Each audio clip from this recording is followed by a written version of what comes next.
As dawn broke, there was already movement in the Colosseum. Its immense arches greeted the first pale beams of light, while the blood of the previous day still lay upon the stone like a stain. Beneath the seating areas, vendors vied for attention with their voices. Baskets filled with olives and diluted wine, ready to be offered to a crowd that had not yet settled into their seats. Behind the bars, attendants forcibly moved the predators, exhausted from hunger, into their positions. Lions whose ribs could be counted through their skins. Elephants stomping the ground in fury, panthers sinking their claws into the iron. From the passages rose the sharp clang of swords. These were not practice swings, but the final checks of the day's deadly weapons. And above it all, a muffled roar evolved into a massive rumble. Thousands of Romans poured inside. They thirsted for that singular thing their empire had refined: death. Under the guise of entertainment, the Roman arena was more than a sports field. It was, in effect, a laboratory for cruelty.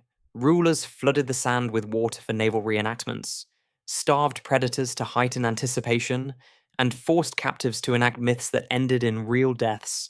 None of this was coincidental. This was a strategy deeply embedded in Rome's apparatus of control. The cheering rising from the stands was not innocent. It was an oath of allegiance, loud enough to echo through history. And today, we are stepping right into the heart of this darkness. These are the most savage, most inhuman arena acts that surpassed even Roman standards. From funeral rites soaked in blood to executions turned into theatre, we will discover how an empire built its own glory by transforming suffering into applause. Before we begin, join our channel so you don't miss our next journey into the dark corridors of history. Now, take your seats. Those colossal gates are creaking open. The first gladiator contest in Rome did not begin with splendid ceremonies or emperors in purple capes. It took place at a funeral ceremony in 264 BC. The heirs of Decimus Junius Brutus Scaever chose to honor their ancestor not with statues or prayers, but by shedding blood. They equipped 3 pairs of slaves and sent them to fight to the death in the Forum Boarium, a cattle market rank with the smell of dung and smoke. This was not entertainment, but a duty. Munus, that is, a debt owed to the deceased. Its origins lay far beyond Rome. In Campania, warriors were sacrificed at gravesides to appease restless spirits. Over time, this slaughter evolved into a contest. The dead no longer demanded random victims, but rather duels between chosen warriors. The Samnites, once Rome's bitter enemies, frequently held such contests, and the Roman elites quickly adopted this custom. Burying a person with treasures showed wealth. Bidding them farewell with a bloody spectacle, however, proved power. But funerals were only the beginning. By the 3rd century BC, Roman administrators realized that these conflicts had a function beyond honoring ancestors. They could stabilize the political order. Religious festivals, once solemn ceremonies offered to Jupiter, began to include gladiators. The Senate presented this as a show of piety, but the masses knew the truth. It was state-sponsored violence, designed to keep the people loyal. Even the armor itself was a storyteller. The first fighters wore the gear of defeated foes. The Samnite with his heavy shield, the Thracian with his curved blade, the Gaul with his longsword. Watching their blood flow was to watch Rome's victories relived, blow by blow. Death was transformed into a tool of propaganda, and as the blood flowed, the venues also grew. Temporary wooden platforms gave way to permanent amphitheaters, temples of violence where thousands gathered. The games no longer belonged exclusively to grieving families. They belonged directly to the state. Every drop of blood spilt spread the same message. Rome ruled over men, over armies, even over death itself. In those days, no one could have predicted where this would lead. What began as a sacrificial ritual evolved into a spectacle, and duty became an obsession. Rome had acquired a new weapon, one effective not only over the living, but over the very meaning of death. And once this door was opened, it never closed again. The audience's enthusiasm was not reserved only for humans. Sometimes it thundered for the creatures brought from the most remote corners of the known world. Lions from North Africa, leopards from the Caucasus, crocodiles from the Nile, even giraffes brought across deserts. These were not exhibited as wonders of nature. They were condemned as prey in a festival of slaughter. Romans called these shows venationes, or hunts. Their purpose was not a struggle for survival, but total domination. Proof that the empire could capture even the wild and destroy it for pleasure. Julius Caesar set the direction for this tradition in 46 BC by displaying a giraffe, a first for the continent. They called it a camelopard, a mix of camel and leopard, because Rome had no name for such a creature in its lexicon. It didn't matter. The creature was not admired. It was merely driven into the sand to be slaughtered. The message was clear. If Rome could capture even the strangest of creatures, it could conquer anywhere the carnage only grew. When the Colosseum was inaugurated in 80 AD, Emperor Titus is said to have presided over the demise of more than 9,000 animals. In a single festival, archaeologists have discovered bone markings indicating deliberate starvation. This was proof that lions and bears were weakened beforehand to ensure a quick and bloody kill. Even elephants, once the nightmare of Roman legions under Hannibal, were herded into the arena and butchered to the sound of cheers. Behind the scenes, logistics were also part of the show. Exotic beings had to be captured, transported across deserts, and kept alive just long enough to meet their end. Caravans dragged chains across scorching sands, delivering victims to a city that demanded fresh blood with every sunrise. Caravans dragged cages across deserts, ships carried them down the Nile, and handlers risked their lives just to deliver these living trophies to Rome. Encountering a panther in the wild was risky enough, but to watch one burst from a cage in front of 50,000 screaming spectators, that was power made tangible. Every creature was a living token of conquest, proof that the empire's reach was limitless. Some emperors turned these hunts into their own personal performances. Commodus, Rome's most flamboyant showman, would descend into the arena dressed as Hercules, personally slaughtering hundreds of animals. He desired to appear as a deity among beasts, but everyone was aware of the truth. He was nothing more than a fragile ego with a bow. These hunts were mostly rigged. Animals were chained, maimed, or starved. Thus, the ruler could bask in a guaranteed victory. And the people cheered, not because they admired him, but because they knew that when the emperor hunts, staying silent could be fatal. Behind the applause, a quieter catastrophe was unfolding. Ancient writers like Pliny the Elder recorded how rare species vanished from their homelands. After decades of Roman slaughter, lions, leopards, and even elephants were pushed to the brink of extinction to satisfy the empire's appetite for spectacle. The Colosseum was not merely a stage for death, it was an engine of ecological destruction. But for Rome, extinction was not important. What mattered was the illusion that nature itself could be captured, starved, and destroyed for entertainment. Every animal carcass on the sand was another brick added to the wall of imperial control. When you picture a gladiator, you might imagine fighters of equal strength locked in an honorable contest. The reality was far different. Rome thrived on asymmetry, on contests engineered for cruelty. They designed bizarre weapons, imposed nonsensical rules, and organized fights that no one could truly win. Some of the victims weren't even fighters. Convicts and criminals were thrown into the arena dressed as buffoons, wooden swords were thrust into their hands, and they were sent to their deaths against experienced killers. The crowd jeered as the doomed flailed awkwardly and fell. A public execution, skillfully disguised as a sporting event. Even the weapons took on a character. The retiarius fought with a fisherman's net and trident, facing the secutor, whose smooth, rounded helmet was designed to deflect the net.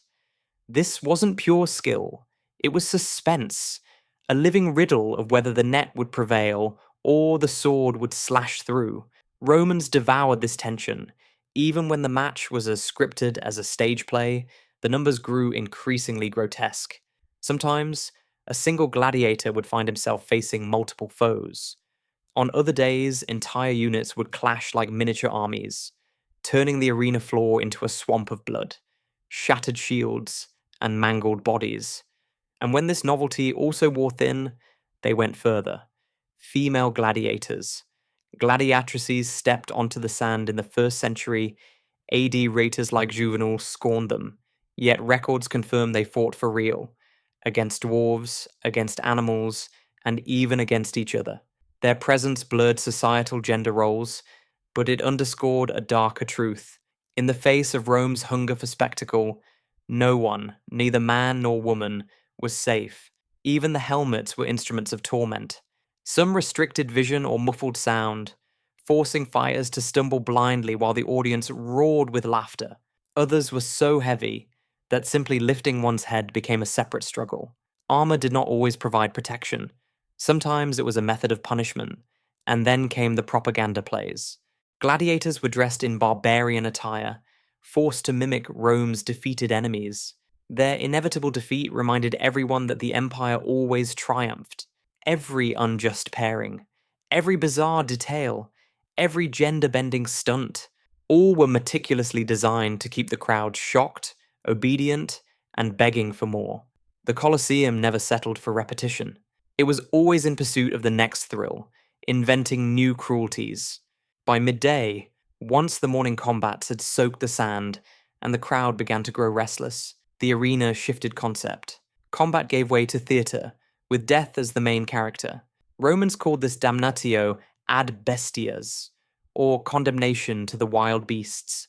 For the condemned, this was not a trial. It was a written script they could not refuse. Criminals, deserters, rebellious slaves, prisoners of war, they all became unwilling actors in an execution disguised as a myth. Each victim's punishment was proportional to their crime. Thieves torn apart by wolves, arsonists burned alive, traitors thrown to the lions. Every scene was a morality lesson staged with real blood. And this reached a scale where, during Emperor Trajan's celebrations after his Dacian victory, thousands of captives were slaughtered over 103 relentless days. This was not random carnage. It was planned, like the acts of a grim drama, designed to keep the audience tense until the next moment of horror. Animals were the stars of this nightmare. Lions were starved before release to incite rage. Bears chained in pits were goaded into sudden attacks. Even prized leopards were unleashed on trembling victims. This uncertainty, would the beast strike fast, or play with its prey, kept the stands howling. Sometimes, the cruelty was cloaked in mythology. Prisoners were forced to play ill-fated heroes, like Orpheus being torn apart by wild beasts, or Prometheus chained while vultures circled overhead. These were no longer just tales.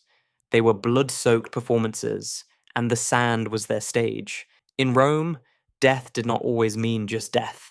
Sometimes it was theatre. Bloody, mocking theatre. For the condemned, it wasn't enough to merely perish. They had to perform their own demise, acting out Rome's legends with their own bodies. Executions evolved into grotesque plays where flesh replaced masks, and the script always ended in agony. The cruelty extended far beyond wild animals. Crucifixion, borrowed from the East, was staged right inside the arena. Men and women were nailed to timbers, while vendors sold wine and children ran around nearby. Flames also became part of this show. Prisoners were forced to wear the tunica molesta, a shirt soaked in pitch, and then set ablaze. Living torches, writhing as the smoke rose to the sky. As Tertullian bitterly noted, they were living torches. These killings were not just morbid entertainment. They were propaganda warnings, carved into living flesh. Defy Rome, and you would die slowly, before the eyes of tens of thousands. Not everyone could stomach this. Seneca complained that the midday executions hardened the soul, making men crueler as they watched, but his protest was drowned out by the thunder of a crowd that gathered not for justice, but for the thrill of punishment. Rome's creativity did not stop at sand and swords.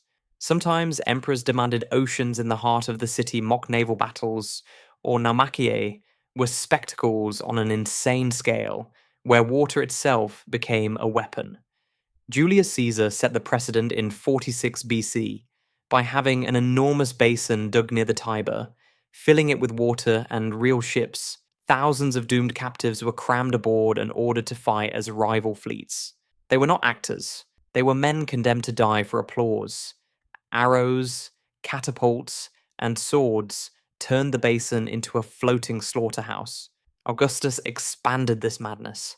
In 2 BC, he created a basin nearly 2,000 by 1,200 Roman feet, fed by a special aqueduct, the Aqua Alciatina, just to keep it full.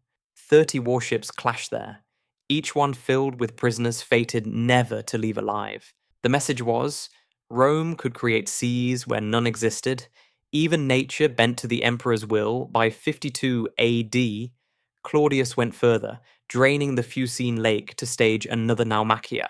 When the captives greeted him with that chilling salute, Mori te salutant, those who are about to die salute you, history gained one of its most haunting phrases. Whether it was rehearsed or spoken in desperation, this phrase summarized the hopelessness of men turned into props. Fire also had its own horrific legends. Victims wearing the pitch-soaked tunic were cast as heroes, meeting fiery fates. Hercules consumed by poison, or Mucius Scaevola, testing his loyalty by holding his hand in the flame. The crowd laughed as these heroes screamed, their bravery reduced to ash, and their stories turned into a mockery. Even the Colosseum's architecture fed Rome's desire for domination. During the reigns of Titus and later Domitian, engineers built channels beneath the arena, allowing the sand to be flooded for small-scale naval shows, and then drained again for combat the following day. Cruelty became a marvel of engineering. Water, fire, human flesh, everything was a prop in Rome's theatre of control. To drown captives, to turn bodies into living torches, to twist myths into slaughter, that was power. The emperors were not content with just ruling men. They acted as if they were rulers of the elements themselves.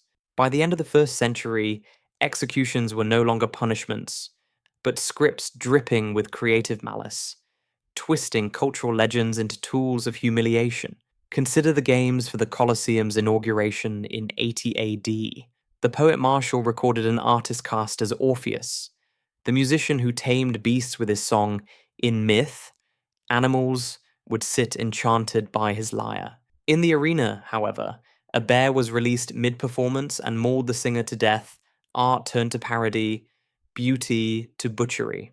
Another victim was forced to play Daedalus, the inventor who escaped Crete on wax wings.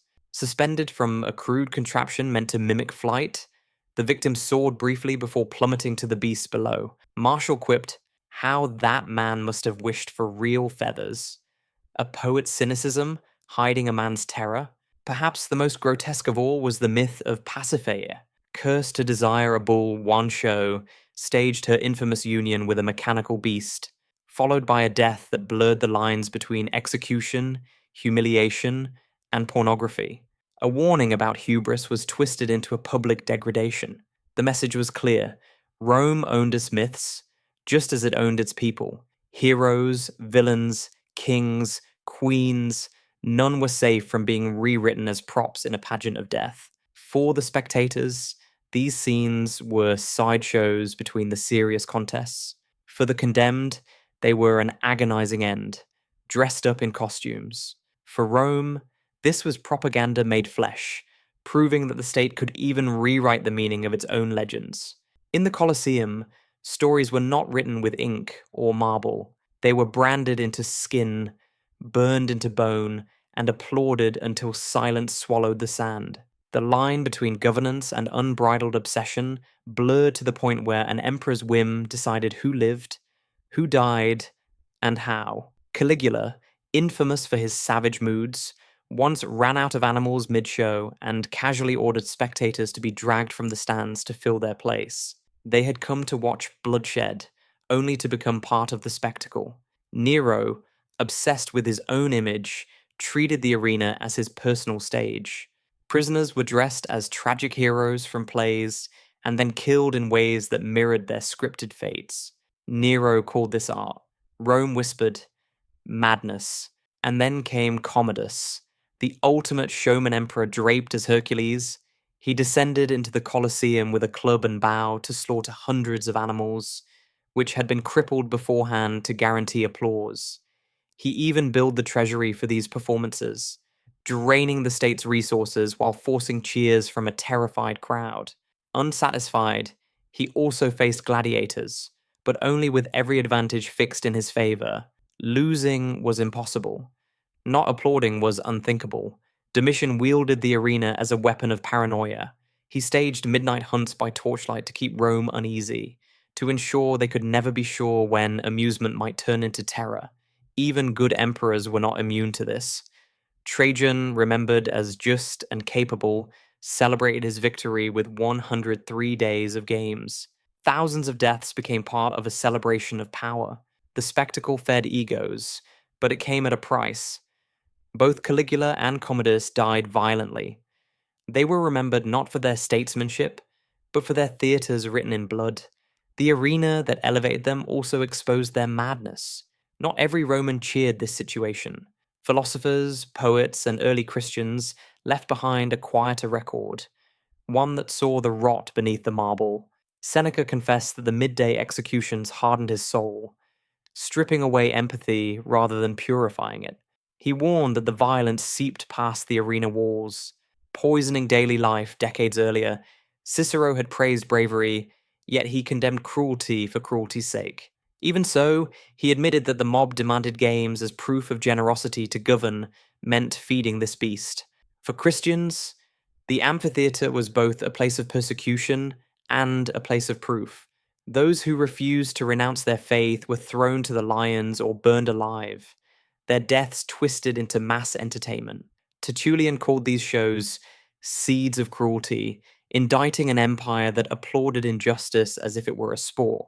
Economically, the games devoured enormous fortunes. By the late empire, rulers bankrupted themselves chasing spectacles magnificent enough to outshine their predecessors. What once symbolized strength had now become an act of desperation. Culturally, this appetite blunted Rome's resilience. Citizens who once valued discipline now demanded only free bread and endless entertainment. Juvenal mocked this hunger with the phrase panem et circenses, bread and circuses. To him, this craving for spectacle was a sign of how far Rome had strayed from its republican ideals. As the frontiers were breached and resources dried up, the arenas fell into disrepair. By the 5th century, the Colosseum, still majestic, stood empty, its sand silent, its roars gone, but the moral questions never faded. Could a society that trained its people to revel in suffering truly endure? The verdict of history suggests otherwise. Today, the Colosseum stands, scarred but proud. If you walk through its tunnels, you might still hear the echoes, the clash of iron, the roar of beasts, 50,000 voices rising as one. It is easy to admire the stone. What is harder and more honest is to remember its purpose, cruelty, rehearsed until it felt normal. The arenas of Rome were not just about shedding blood, they were about control, about shaping the mindset of the populace, what they laughed at, and how they obeyed. Every hunt, every execution, every myth reborn in screams served the same end, to make power look eternal, and that is the warning carved into the ruins. A civilization that glorifies cruelty will eventually collapse under the weight of its own applause. So, tell us, which of these spectacles, the hunts, the living torches, or the emperors drunk on their own shows, best reveals Rome's darkest side? Leave your opinions below, and if this journey into Rome's brutal entertainments has captured you, subscribe so you don't miss our next voyage into the shadows of history. Until then, remember that the Colosseum may be silent now, but the echoes of its cruelty still breathe through the stones.